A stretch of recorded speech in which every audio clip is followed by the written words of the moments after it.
Ortalığı yine kan ve gözyaşı, çocuklarla dolu savaşın her yanıma. Sumanaların tuttuğu yası, her yılda aynı yetimin gözlü yaşlı. Penceresi kırık bir ev var, huzurdan uzaklar. Caddelerde kan var, sokaklarda ağlayan çocuklar. Sofrada mermi yemek var, orada zulüm var.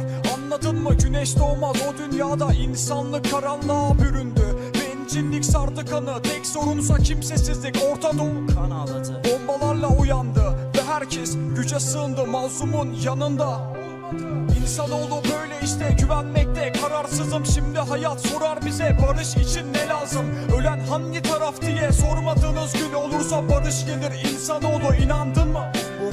İnsan öldü dedim bir gün, hangi taraf dediler? Aslında insan ölmedi, insanlık öldü, farkında değildiler. Bir çocuğun gözyaşı, istediğiniz petrolden de her şeyden daha değerli. her yer ölüm kokuyor. Caddeler, sokaklar, evler katliama sebep o zalimler. Karanlık günde zifiri geceler, ortalığı kan ağlıyor. Savaşın ortasında çocuk bağırıyor.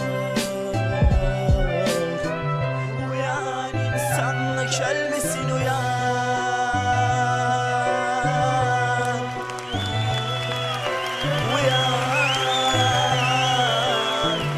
Uyan insanlık ölmesin, uyan. Gider dünya dur, bir dakika. Masum bir an ölürken çocuğu neden yetim kaldı? Zenginlik uğruna yaptığınız savaşlarda onca masum katledildi. Vicdan hazır Yok olmaya, Şimdi söyle hayat bana, neden öldü hayaller? Ufak bir çocuk tanıdım, hayaliydi gemiler. Sonra tekrar tanıdım onu, cansız bir bedendeydi. Karaya vurmuştu gördüm, kurtu onca hayali. Karanlığa gider dünya dur, bir dakika. Masum bir an öldürken çocuğu neden yetim kaldı? Zenginlik uğruna yaptığınız savaşlarda onca masum katledildi. Vicdan hazır yok olmaya. Şimdi söyle hayat bana, neden öldü hayaller? Ufak bir çocuk tanıdım, hayaliydi gemiler. Sonra tekrar tanıdım onu, cansız bir bedendeydi. Karaya vurmuştu